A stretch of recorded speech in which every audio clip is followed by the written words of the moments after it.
Capítulo segundo. 1. De los deberes para con la sociedad. Deberes para con nuestros padres. Los autores de nuestros días, los que recogieron y enjugaron nuestras primeras lágrimas, los que sobrellevaron las miserias e incomodidades de nuestra infancia, los que consagraron todos sus desvelos a la difícil tarea de nuestra educación y a labrar nuestra felicidad, son para nosotros los seres más privilegiados y venerables que existen sobre la tierra. En medio de las necesidades de todo género a que, sin distinción de personas ni categorías, está sujeta la humana naturaleza, muchas pueden ser las ocasiones en que un hijo haya de prestar auxilios a sus padres, endulzar sus penas y aún hacer sacrificios a su bienestar y a su dicha. ¿Pero podrá acaso llegar nunca a recompensarles todo lo que les debe? ¿Qué podrá hacer que le descargue de la inmensa deuda de gratitud que para con ellos tiene contraída? A.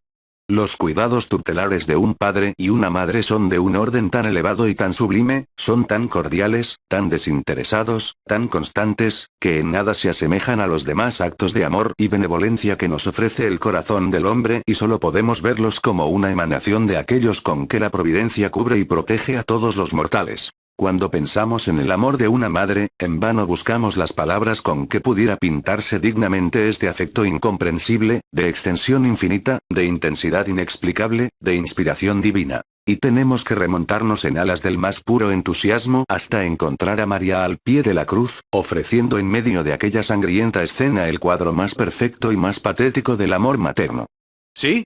Allí está representado este sentimiento como él es, allí está divinizado. Y allí está consagrado el primero de los títulos que hacen de la mujer un objeto tan digno y le dan tanto derecho a la consideración del hombre. El amor y los sacrificios de una madre comienzan desde que nos lleva en su seno. ¿Cuántos son entonces sus padecimientos físicos, cuántas sus privaciones por conservar la vida del hijo que la naturaleza ha identificado con su propio ser, y a quien ya ama con extremo antes de que sus ojos le hayan visto? Cuánto cuidado en sus alimentos, cuánta solicitud y esmero en todos los actos de su existencia física y moral, por fundar desde entonces a su querida prole una salud robusta y sana, una vida sin dolores. El padre cuida de su esposa con más ternura que nunca, vive preocupado de los peligros que la rodean, la acompaña en sus privaciones, la consuela en sus sufrimientos, y se entrega con ella a velar por el dulce fruto de su amor. Y en medio de la inquietud, y de las gratas ilusiones que presenta este cuadro de temor y de esperanza, es más que nunca digno de notarse cuán ajenos son de un padre y de una madre los fríos y odiosos cálculos del egoísmo. Si el hijo que esperan se encuentra tan distante de la edad en que puede serles útil, si para llegar a ella les ha de costar tantas zozobras, tantas lágrimas y tantos sacrificios, si una temprana muerte puede, en fin, llegar a arrebatarlo a su cariño, haciendo infructuosos todos sus cuidados e ilusorias todas sus esperanzas, ¿qué habrá que no sea noble y sublime en esa ternura con que ya le aman y se preparan a colmarle de caricias y beneficios? Nada más conmovedor, nada más bello, y ninguna prueba más brillante de que el amor de los padres es el afecto más puro que puede albergar en el corazón humano. Nace al fin el hijo, a costa de crueles sufrimientos, y su primera señal de vida es un gemido, como si el destino asistiera allí a recibirle en sus brazos, a imprimir en su frente el sello del dolor que ha de acompañarle en su peregrinación de la cuna al sepulcro. Los padres lo rodean desde luego, le saludan con el ósculo de bendición, le prodigan sus caricias, protegen su debilidad y su inocencia y allí comienza esa serie de cuidados exquisitos, de contemplaciones, condescendencias y sacrificios, que triunfan de todos los obstáculos, de todas las vicisitudes y aún de la misma ingratitud, y que no terminan sino con la muerte. Nuestros primeros años roban a nuestros padres toda su tranquilidad y los privan a cada paso de los goces y comodidades de la vida social. Durante aquel período de nuestra infancia en que la naturaleza nos niega la capacidad de atender por nosotros mismos a nuestras necesidades, y en que, demasiado débiles e impresionables nuestros órganos, cualquier ligero accidente puede alterar nuestra salud y aún comprometerla para siempre, sus afectuosos y constantes desvelos suplen nuestra impotencia y nos defienden de los peligros que por todas partes nos rodean. Cuántas inquietudes, cuántas alarmas, cuántas lágrimas no les cuestan nuestras dolencias. Cuánta vigilancia no tienen que poner a nuestra imprevisión. Cuán inagotable no debe ser su paciencia para cuidar de nosotros y procurar nuestro bien, en la lucha abierta siempre con la absoluta ignorancia y la voluntad caprichosa y turbulenta de los primeros años. Cuánta consagración, en fin, y cuánto amor para haber de conducirnos por entre tantos riesgos y dificultades, hasta la edad en que principia a ayudarnos nuestra inteligencia.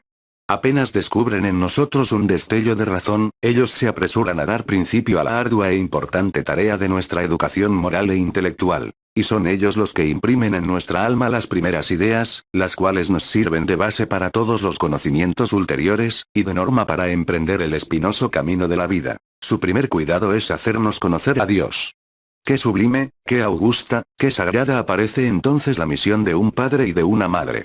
El corazón rebosa de gratitud y de ternura, al considerar que fueron ellos los primeros que nos hicieron formar idea de ese ser infinitamente grande, poderoso y bueno, ante el cual se prosterna el universo entero, y nos enseñaron a amarle, a adorarle y a pronunciar sus alabanzas. Después que nos hacen saber que somos criaturas de ese ser imponderable, ennobleciéndonos así ante nuestros propios ojos y santificando nuestro espíritu, ellos no cesan de proporcionarnos conocimientos útiles de todo género, con los cuales vamos haciendo el ensayo de la vida y preparándonos para concurrir al total desarrollo de nuestras facultades. En el laudable y generoso empeño de enriquecer nuestro corazón de virtudes, y nuestro entendimiento de ideas útiles a nosotros mismos y a nuestros semejantes, ellos no omiten esfuerzo alguno para proporcionarnos la enseñanza. Por muy escasa que sea su fortuna, aun cuando se vean condenados a un recio trabajo personal para ganar el sustento, ellos siempre hacen los gastos indispensables para presentarnos en los establecimientos de educación, proveemos de libros y pagar nuestros maestros. ¿Y cuántas veces vemos a estos mismos padres someterse gustosos a toda especie de privaciones, para impedir que se interrumpa el curso de nuestros estudios? Terminada nuestra educación, y formados ya otros a costa de tantos desvelos y sacrificios, no por eso nuestros padres nos abandonan nuestras propias fuerzas. Su sombra protectora y benéfica nos cubre toda la vida, y sus cuidados, como ya hemos dicho, no se acaban sino con la muerte.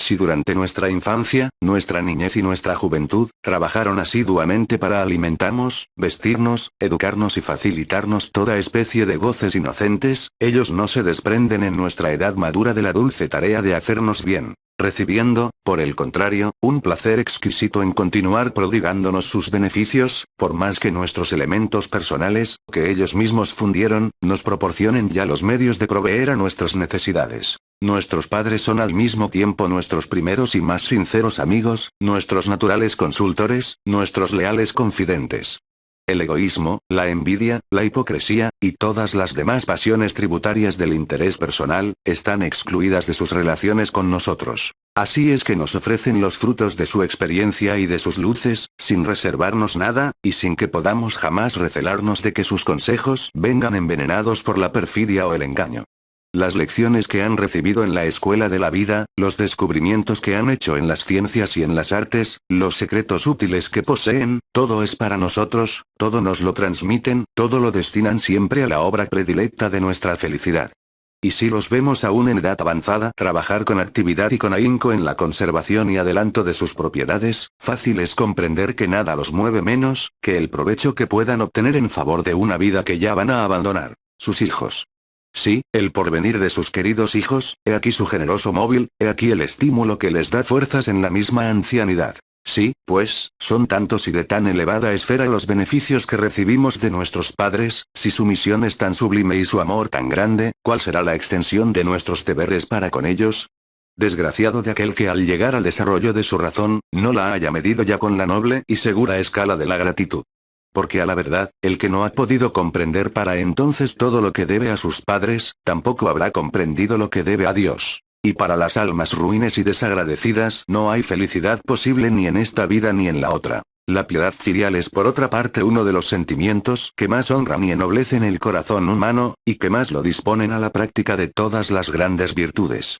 Tan persuadidos vivimos de esta verdad, que para juzgar de la índole y del valor moral de la persona que nos importa conocer, desde luego investigamos su conducta para con sus padres, y si encontramos que ella es buena, se despierta en nosotros una fuerte simpatía y un sentimiento profundo de estimación y de benevolencia. Cuando el amoroso padre va a dar a la hija de su corazón un compañero de su suerte, sus inquietudes se calman y su ánimo se conforta, si en trance tan solemne puede exclamar: «Es un buen hijo». Y así compendia y expresa, de la manera más tierna y elocuente, todo lo que hay de grande y de sublime en la piedad filial. Debemos, pues, gozarnos en el cumplimiento de los deberes que nos han impuesto para con nuestros padres las leyes divinas y la misma naturaleza. amarlos, honrarlos, respetarlos y obedecerlos, he aquí estos grandes y sagrados deberes, cuyo sentimiento se desarrolla en nosotros desde el momento en que podemos darnos cuenta de nuestras percepciones, y aún antes de haber llegado a la edad en que recibimos las inspiraciones de la reflexión y la conciencia. En todas ocasiones debe sernos altamente satisfactorio testificarles nuestro amor con las demostraciones más cordiales y expresivas. Pero cuando se encuentran combatidos por la desgracia, cuando el peso de la vejez los abruma y los reduce a ese estado de impotencia en que tanto necesitan de nuestra solicitud y nuestros auxilios, recordemos cuánto les debemos, consideremos qué no harían ellos por aliviarnos a nosotros y con cuánta bondad sobrellevarían nuestras miserias, y no les reservemos nada en sus necesidades, ni creamos nunca que hemos empleado demasiado sufrimiento en las incomodidades que nos ocasionen sus cansados años. Este acendrado amor debe naturalmente conducirnos a cubrirlos siempre de honra, contribuyendo por cuantos medios estén a nuestro alcance a su estimación social, y ocultando cuidadosamente de los extraños las faltas a que como seres humanos pueden estar sujetos, porque la gloria del Hijo es el honor al Padre. Nuestro respeto debe ser profundo e inalterable, sin que podamos jamás permitirnos la más ligera falta que lo profane, aun cuando lleguemos a encontrarlos alguna vez apartados de la senda de la verdad y de la justicia, y aun cuando la desgracia los haya condenado a la demencia, o a cualquier otra situación lamentable que los despoje de la consideración de los demás. Siempre son nuestros padres, y a nosotros no nos toca otra cosa que compadecerlos, llorar sus miserias, y colmarlos de atenciones delicadas y de contemplaciones. Y respecto de nuestra obediencia, ella no debe reconocer otros límites que los de la razón y la moral, debiendo hacerles nuestras observaciones de una manera dulce y respetuosa, siempre que una dura necesidad nos obligue a separarnos de sus preceptos. Pero guardémonos de constituirnos inconsiderada y abusivamente en jueces de estos preceptos, los cuales serán rara vez de tal naturaleza que puedan justificar nuestra resistencia, sobre todo en nuestros primeros años, en que sería torpe desacato el creernos capaces de juzgar. Hállase, en fin, comprendido en los deberes de que tratamos, el respeto a nuestros mayores, especialmente a aquellos a quienes la venerable senectud acerca ya al término de la vida y les da derecho a las más rendidas y obsequiosas atenciones. También están aquí comprendidas nuestras obligaciones para con nuestros maestros, a quienes debemos arriar obediencia y respeto, como delegados que son de nuestros padres en el augusto ministerio de ilustrar nuestro espíritu y formar nuestro corazón en el honor y la virtud. Si en medio de la capacidad y la indolencia de nuestros primeros años, podemos a veces desconocer todo lo que debemos a nuestros maestros, y cuánta influencia ejercen sus paternales desvelos en nuestros futuros destinos, el corazón debe volver a ellos en la efusión de la más pura gratitud, y rendirles todos los homenajes que les son debidos, desde que somos capaces de distinguir los rasgos que caracterizan a nuestros verdaderos amigos y bienhechores. Cuán venturosos días debe esperar sobre la tierra el Hijo amoroso y obediente, el que ha honrado a los autores de su existencia, el que los ha socorrido en el infortunio, el que los ha confortado en su ancianidad. Los placeres del mundo serán para él siempre puros como en la mañana de la vida. En la adversidad encontrará los consuelos de la buena conciencia, y aquella fortaleza que desarma las iras de la fortuna, y nada habrá para él más sereno y tranquilo que la hora de la muerte, seguro como está de haber hecho el camino de la eternidad a la sombra de las bendiciones de sus padres. En aquella hora suprema, en que ha de dar cuenta al Creador de todas sus acciones, los títulos de un buen hijo aplacarán la justicia divina y le alcanzarán misericordia. 2. Deberes para con la patria. Nuestra patria, generalmente hablando, es toda aquella extensión de territorio gobernada por las mismas leyes que rigen en el lugar en que hemos nacido, donde formamos con nuestros conciudadanos una gran sociedad de intereses y sentimientos nacionales. Cuanto hay de grande, cuanto hay de sublime, se encuentra comprendido en el dulce nombre de patria. Y nada nos ofrece el suelo en que vimos la primera luz, que no esté para nosotros acompañado de patéticos recuerdos, y de estímulos a la virtud, al heroísmo y a la gloria.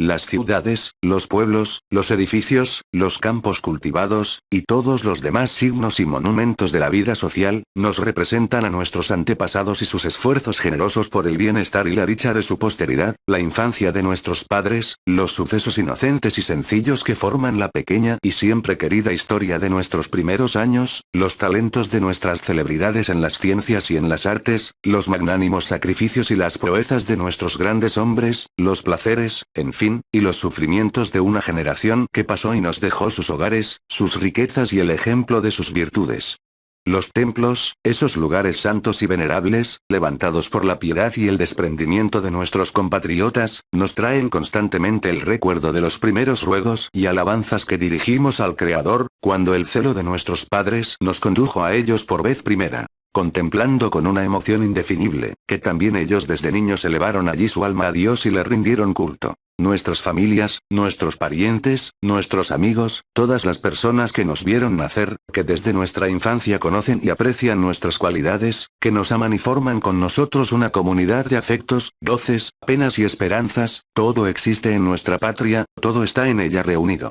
Y en ella está vinculado nuestro porvenir y el de cuántos objetos nos son caros en la vida. Después de estas consideraciones, fácil es comprender que a nuestra patria todo lo debemos. En sus días serenos y bonancibles, en que nos brinda solo placeres y contento, le manifestaremos nuestro amor guardando fielmente sus leyes y obedeciendo a sus magistrados, prestándonos a servirla en los destinos públicos, donde necesita de nuestras luces y de nuestros desvelos para la administración de los negocios del Estado, contribuyendo con una parte de nuestros bienes al sostenimiento de los empleados que son necesarios para dirigir la sociedad con orden y con provecho de todos, de los ministros del culto, de los hospitales y demás establecimientos de beneficencia donde se asilan los desvalidos y desgraciados. Y en general, contribuyendo a todos aquellos objetos que requieren la cooperación de todos los ciudadanos. Pero en los momentos de conflicto, cuando la seguridad pública está amenazada, cuando la patria nos llama en su auxilio, nuestros deberes se aumentan con otros de un orden muy superior.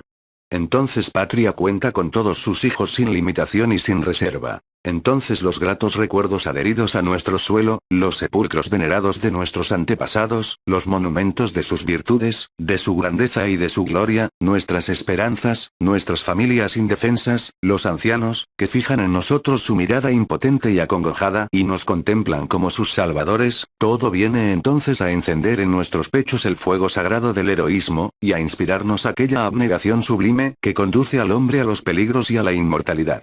Nuestro reposo, nuestra fortuna, cuanto poseemos, nuestra vida misma pertenece a la patria en sus angustias, pues nada nos es lícito reservarnos en común conflicto. Muertos nosotros en defensa de la sociedad en que hemos nacido, ahí quedan nuestras queridas familias y tantos inocentes a quienes habremos salvado, en cuyos pechos, inflamados de gratitud, dejaremos un recuerdo imperecedero que se irá transmitiendo de generación en generación. Ahí queda la historia de nuestro país, que inscribirá nuestros nombres en el catálogo de sus bienhechores. Ahí queda a nuestros descendientes y a nuestros conciudadanos todos, un noble ejemplo que imitar y que aumentará los recuerdos que hacen tan querido el suelo natal. Y respecto de nosotros, recibiremos sin duda en el cielo el premio de nuestro sacrificio. Porque nada puede ser más recomendable ante los ojos de Dios justiciero que ese sentimiento en extremo generoso y magnánimo, que nos hace preferir la salvación de la patria a nuestra propia existencia. 3. Deberes para con nuestros semejantes. No podríamos llenar cumplidamente el supremo deber de amar a Dios, sin amar también a los demás hombres, que son como nosotros criaturas suyas, descendientes de unos mismos padres y redimidos todos en una misma cruz. Y este amor sublime, que torna el divino sentimiento de la caridad cristiana, es el fundamento de todos los deberes que tenemos para con nuestros semejantes, así como es la base de las más eminentes virtudes sociales. La providencia, que en sus altas miras ha querido estrechar a los hombres sobre la tierra, con fuertes vínculos que establezcan y fomenten la armonía que debe reinar en la gran familia humana, no ha permitido que sean felices en el aislamiento, ni que encuentren en él los medios de satisfacer sus más urgentes necesidades. Las condiciones indispensables de la existencia los reúnen en todas partes so pena de perecer a manos de las fieras, de la inclemencia o de las enfermedades. Y donde quiera que se ve una reunión de seres humanos, desde las más suntuosas poblaciones hasta las humildes cabañas de las tribus salvajes, hay un espíritu de mutua benevolencia, de mutua consideración, de mutuo auxilio, más o menos desarrollado y perfecto, según es la influencia que en ellas han podido ejercer los sanos y civilizadores principios de la religión y de la verdadera filosofía. Fácil es comprender todo lo que los demás hombres tienen derecho a esperar de nosotros, al solo considerar cuán necesarios nos son ellos a cada paso para poder sobrellevar las miserias de la vida, contrarrestar los embates de la desgracia, ilustrar nuestro entendimiento y alcanzar, en fin, la felicidad, que es el sentimiento innato del corazón humano. Pero el hombre generoso, el hombre que obedece a las sagradas inspiraciones de la religión y de la filantropía, el que tiene la fortuna de haber nutrido su espíritu en las claras fuentes de la doctrina evangélica, siente en su corazón más nobles y elevados estímulos para amar a sus semejantes, para extenderles una mano amiga en sus conflictos, y aún para hacer sacrificios a su bienestar y a la mejora de su condición social. De aquí las grandes virtudes cívicas, de aquí el heroísmo, de aquí el martirio de esos santos varones, que en su misión apostólica han despreciado la vida por sacar a los hombres, de las tinieblas de la ignorancia y de la idolatría, atravesando los desiertos y penetrando en los bosques por en medio de los peligros y la muerte, sin más armas que las palabras de salvación, sin más aspiraciones que la gloria de Dios y el bien y la felicidad de sus semejantes. La benevolencia, que une los corazones con los dulces lazos de la amistad y la fraternidad, que establece las relaciones que forman la armonía social, y ennoblece todos los estímulos que nacen de las diversas condiciones de la vida. Y la beneficencia, que asemejando al hombre a su creador, le inspira todos los sentimientos generosos que llevan el consuelo y la esperanza al seno mismo de la desgracia, y triunfan de los ímpetus brutales del odio y la venganza. He aquí los dos grandes deberes que tenemos para con nuestros semejantes, de los cuales emanan todas las demás prescripciones de la religión y la moral, que tienen por objeto conservar el orden, la paz y la concordia entre los hombres, como los únicos medios que pueden asegurarles la felicidad en su corta mansión sobre la tierra, y sembrarles de virtudes y merecimientos el estrecho camino de la vida futura. Digno es aquí de contemplarse cómo la soberana bondad que Dios ha querido manifestar en todas sus obras, ha encaminado estos deberes a nuestro propio bien, haciendo al mismo tiempo de ellos una fuente inagotable de los más puros y exquisitos placeres. Debemos amar a nuestros semejantes, respetarlos, honrarlos, tolerar y ocultar sus miserias y debilidades. Debemos ayudarlos a ilustrar su entendimiento y a formar su corazón para la virtud. Debemos socorrerlos en sus necesidades, perdonar sus ofensas, y en suma, proceder para con ellas de la misma manera que deseamos que ellos procedan para con nosotros. Pero, ¿pueden acaso concebirse sensaciones más gratas que aquellas que experimentamos en el ejercicio de estos deberes? Los actos de benevolencia derraman en el alma un copioso raudal de tranquilidad y de dulzura, que apagando el incendio de las pasiones, nos ahorra las heridas punzantes y atormentadoras de una conciencia impura, y nos prepara los innumerables goces con que nos brinda la benevolencia de los demás. El hombre malévolo, el irrespetuoso, el que publica las ajenas flaquezas, el que cede fácilmente a los arranques de la ira, no solo vive privado de tan gratas emociones y expuesto a cada paso a los furores de la venganza, sino que, devorado por los remordimientos, de que ningún mortal puede libertarse, por más que haya conseguido habituarse al mal, arrastra una existencia miserable, y lleva siempre en su interior todas las inquietudes y zozobras de esa guerra eterna que se establece entre el sentimiento del deber, que como emanación de Dios jamás se extingue, y el desorden de sus pasiones sublevadas, a cuya torpe influencia ha querido esclavizarse. ¿Y cómo pudiéramos expresar dignamente las sublimes sensaciones de la beneficencia?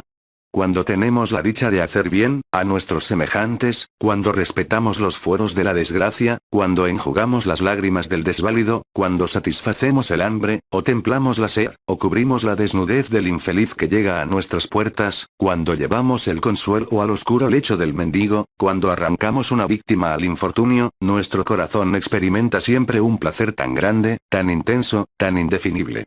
que no alcanzarían a explicarlo las más vehementes expresiones del sentimiento. Es al autor de un beneficio al que está reservado comprender la naturaleza y extensión de los goces que produce. Y si hay algún mortal que pueda leer en su frente y concebir sus emociones, es el desgraciado que lo recibe y ha podido medir en su dolor la grandeza del alma que le protege y le consuela. Lo mismo debe decirse del deber soberanamente moral y cristiano de perdonar a nuestros enemigos, y de retribuirles sus ofensas con actos sinceros en que resplandezca aquel espíritu de amor magnánimo, de que tan alto ejemplo nos dejó el Salvador del mundo.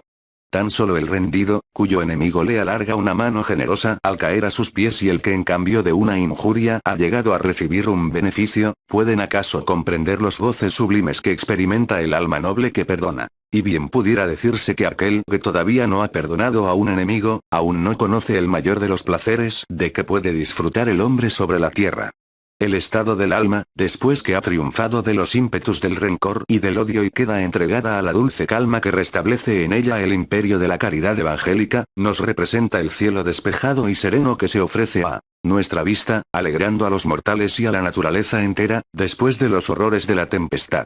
El hombre vengativo, lleva en sí mismo todos los gérmenes de la desesperación y la desgracia. En el corazón del hombre clemente y generoso reinan la paz y el contento, y nacen y fructifican todos los grandes sentimientos. La primera palestra de la virtud es el hogar paterno, ha dicho un célebre moralista. Y esto nos indica cuán solícitos debemos ser por el bien y la honra de nuestra familia. El que en el seno de la vida doméstica, ama y protege a sus hermanos y demás parientes, y ve en ellos las personas que después de sus padres son las más dignas de sus respetos y atenciones, no puede menos que encontrar allanado y fácil el camino de las virtudes sociales, y hacerse apto para dar buenos ejemplos a sus hijos, y para regir dignamente la familia a cuya cabeza le coloquen sus futuros destinos. El que sabe guardar las consideraciones domésticas, guardará mejor las consideraciones sociales. Pues la sociedad no es otra cosa que una ampliación de la propia familia. Y bien desgraciada debe ser la suerte de aquel que desconozca la especialidad de estos deberes. Porque los extraños, no pudiendo esperar nada del que ninguna preferencia concede a los suyos, le mirarán como indigno de su estimación, y llevará una vida errante y solitaria en medio de los mismos hombres. Y si tan sublimes son estos deberes cuando los ejercemos sin menoscabo de nuestra hacienda, de nuestra tranquilidad, y sin comprometer nuestra existencia, ¿a cuánta altura no se elevará el corazón del hombre que por el bien de sus semejantes arriesga su fortuna, sus comodidades y su vida misma? Estos son los grandes hechos que proclama la historia de todas las naciones y de todos los tiempos, como los timbres gloriosos de aquellos héroes sin mancha a quienes consagra el título imperecedero de bienhechores de la humanidad. Y es en su abnegación y en su ardiente amor a los hombres, donde se refleja aquel amor incomparable que condujo al divino Redentor a morir en los horrores del más bárbaro suplicio. Busquemos, pues, en la caridad cristiana la fuente de todas las virtudes sociales. Pensemos siempre que no es posible amar a Dios sin amar también al hombre, que es su criatura predilecta, y que la perfección de este amor está en la beneficencia y en el perdón a nuestros enemigos. Y veamos en la práctica de estos deberes, no solo el cumplimiento de mandato divino, sino el más poderoso medio de conservar el orden de las sociedades, encaminándola a los altos fines de la creación, y de alcanzar la tranquilidad y la dicha que nos es dado gozar en este mundo.